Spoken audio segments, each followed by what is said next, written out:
Sir আজকে রাখি বন্ধন উৎসব বন্ধুরা আপনাকে রাখি এবং আশীর্বাদ কি বলছেন স্যার বিষয় নিয়ে কি বলবেন? দেখুন, আজ তো পবিত্র রাখি।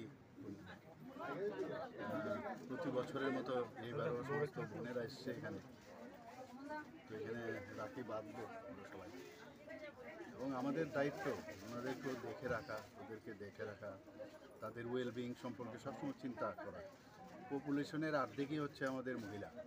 আমরা অনেক সময় ভুলে যাই, আমরা ঘর থেকেও যখন বেরোই আমরা মনে করি যে ওরা শুধু ঘরের কাজেই থাকবে, তো বাইরেও বেরোতে হয়। আজকাল তো মেয়েরা বিভিন্ন ওয়ার্ক প্লেসেও কাজ করছে, তো যেরকম অবস্থা চারিদিকে দেখে এখন, তো ওদের সম্পর্কে আমাদের নিরাপত্তার বিষয়টাও কিন্তু আমাদের চিন্তা করতে হবে। তো আমি আজকে ওরা এসছে, আমি অত্যন্ত খুশি এতগুলো বোন এখানে এসছে, তো ওরা যেন ভালো থাকে। এবং বিশেষ করে ত্রিপুরাতে আমরা চাইছি যে আইনের শাসন যখন এখানে প্রতিষ্ঠিত হয়। মাঝে মাঝে এদিক সেদিক হয়, কিন্তু আপনারা নিশ্চয়ই লক্ষ্য করেছেন যখনই কোনো সমস্যা হয় ইমিডিয়েটলি সেটাকে অ্যাড্রেস করা হয় এবং সেগুলো যাতে আইনের আওতায় নিয়ে আসা হয় সেই দিকে কিন্তু আমাদের সরকার এবং আমি নিজেও এতে সতর্ক থাকি। দেখুন, বোনরা যদি খুশি থাকে তাহলে অনেকাংশে কিন্তু আমাদের সুবিধে হয় অনেক জায়গায়।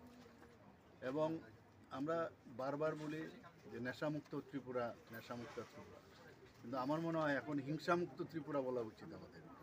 তো আমাদের একটা ড্রাইভ দিতে হবে হিংসামুক্ত ত্রিপুরা। এবং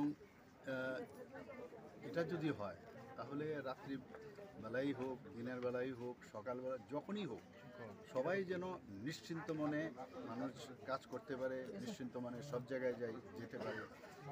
রাজনীতিতে আমি প্রায়শই দেখছি বিভিন্ন জায়গায় বিভিন্ন ঘটনা ঘটে এবং সেটা বহুদিনের পুরনো একটা অভ্যেস দাঁড়িয়ে গেছে। আমরা চাইছি যে সব জায়গার মধ্যেই একটা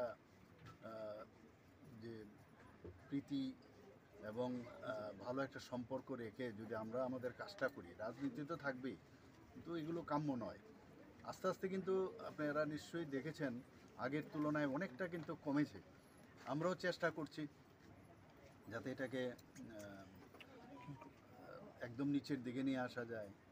তো আজকের দিনে আমি সমস্ত ত্রিপুরাবাসীকে এবং সমস্ত বোনদের আমি এই রাখি পূর্ণিমা উপলক্ষে সবাইকে আমি হার্দিক অভিনন্দন ও শুভেচ্ছা জানাচ্ছি।